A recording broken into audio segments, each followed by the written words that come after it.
Mulungu wa Yakobo inongetsa anthu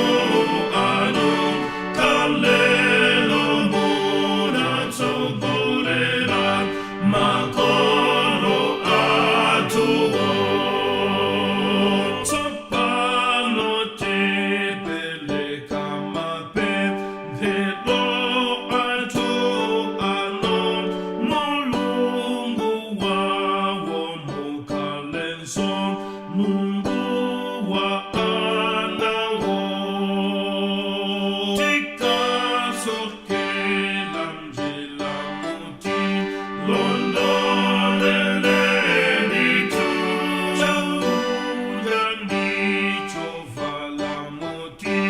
patsensi kunsiku tifungatire ndi mapiko pa ulendo wathu netikafike okondwera kwa Atate wathu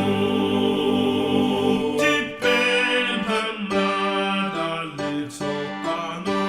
mpatse ife